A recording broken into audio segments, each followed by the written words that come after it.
يطالع تيمتري الذي يزور كربلاء لأول مرة كيف يحيي المسلمون زيارة الأربعين. تيمتري سياسي أمريكي وعضو بارز في إحدى أشهر المؤسسات الدولية الإنسانية الأمريكية. اعتنق الإسلام بعد بحث طال لعدة سنوات. تبين له بعدها أن الإنسان إذا ما أراد أن يصل إلى مرحلة ما قبل الكمال فما عليه إلا أن ينهج طريق الحسين. لبيك يا حسين. لبيك يا حسين. Welcome. Come and have some tea.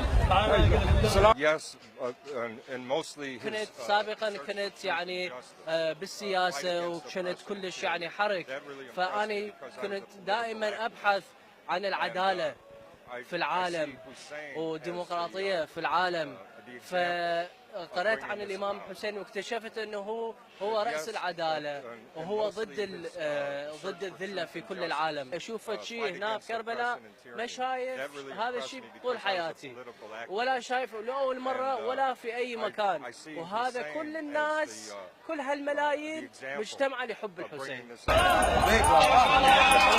إذا كان تيموثي قد ترك السياسة من أجل زيارة الإمام الحسين عليه السلام، فماذا نقول عن مارك مايكل مدير لإنتاج أشهر الأفلام الأمريكية ترك مجموعة من العروض المغرية بهدف مشاركة المسلمين في زيارة الأربعين. مايكل يعمل حاليا على إنتاج فيلم يتناول حياة المسلمين في الغرب. سويت بحث عن الناس اللي ثوريين في العالم، واكتشفت انه في يعني ناس يعني من افريقيا مثلا اللي كانوا ثوريين في امريكا، مثلا مالكوم اكس وفريدريك دوغلاس.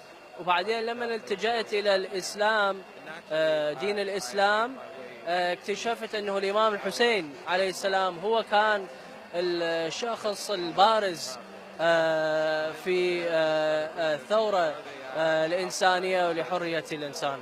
حين تسير في شوارع وأزقة كربلاء ستعترضك مواقف عدة لأشخاص قطعوا مسافات طويلة لتختلط أنفاسهم بأريج مدينة هي الأطهر على وجه الأرض. من كربلاء المقدسة، عمار الخزاعي، الغدير.